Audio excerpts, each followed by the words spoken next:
Hey guys, welcome back to a new episode. I'm Stephanie West. I'm a licensed counselor here in the state of Michigan. Now, if you're in my nutrition coaching at all, we've used this analogy, so it could be a touch redundant, but I think it's a great analogy. Several weeks ago, I took swim lessons for the first time. I know what you're thinking, how insanely brave of her, and the other half of you are thinking, like, lady, you're almost middle-aged. You didn't know how to swim. It's true. I didn't know how to swim, and there's a whole host of reasons. I've been in therapy for some of it, but the reality is I didn't know how to swim, and so I'm going to Forest Hills Aquatics, and we are doing adult swim lessons. And what's so interesting is the biggest mental barrier for me, number one, was not inhaling all the water. So holding my breath underwater, I was so filled with trepidation and nervousness about that. And I go the first time and she walks us through it. And guess what? I didn't die. And that was amazing because my fear center said I probably was going to die, right? So now I can hold my breath underwater, and then we go to week 2, and now I can kind of push off the wall and I can glide. And at some point you're also supposed to inhale because I guess you don't have unlimited supply of exhale. And so I've had to learn that lesson a few times the hard way. But what's so interesting, we've learned several different maneuvers. And I'll literally be under the water, and to exhale through my nose is excruciating. So I'm under the water, my breath is held, and I'm literally, my brain's like, breathe out, Steph, breathe out, Steph, breathe out, Steph. But also while you're breathing out, you have to kick your legs and you have to cup your hands.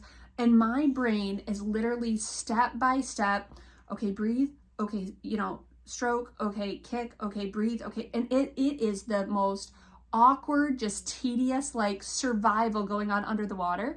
But I'm getting from point A to point B, and so that's exciting because I'm swimming. I'm getting close to swimming, right?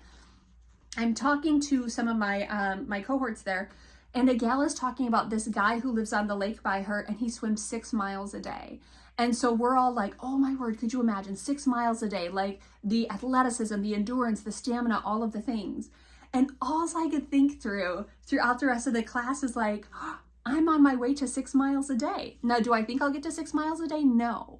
But once upon a time, this 6-miler guy, he had to learn to hold his breath underwater too. He had to learn how to stroke the different strokes underwater too. He had to learn how to kick his legs too.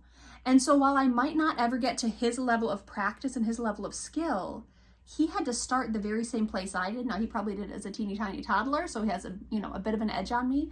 But the reality is, if I ever want to get to that level of potential, I've got to go through the growing pains of, okay, take a breath. Okay, move your arm. Okay, move your leg. Okay, come up for air. You're going to die, Steph. And my brain is so stunted with that right now. But in order for me to get to that next stage of proficiency, I've got to go through this stage of herky-jerky, really unrefined, really less than cute situations that I'm trying to navigate. But what's afforded to me on the other side of this is potential that I don't even yet know. Potential I haven't even yet harnessed because I'm basically like an infant right now. Literally, the infants are practicing in the pool across from us. So little 4-month-olds are, kind of whooping on me. But that's the thing. If I ever want to get good, doing what I'm doing right now, the herky-jerky, less than refined, really uncomfortable, feeling terror coursing through my body. I'm literally having the instructor like holding my hands literally at times to help me. But I get to go places that are going to be unparalleled if I decide to go through laying the foundation now. And so I want to encourage you, not much is off limits to you unless you've decided that. But if you don't want something to be forever not a part of your story, like you want to invite something in, it goes through those awkward first steps of, okay, just breathe. Okay, just move your hand. Okay, just move your leg, until you do it enough times that your brain starts to take over for you. And over time, maybe I'll be a 6-miler. Now, again, I doubt it.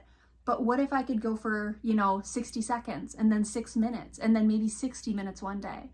That's available to me if I harness the uncomfortable of now.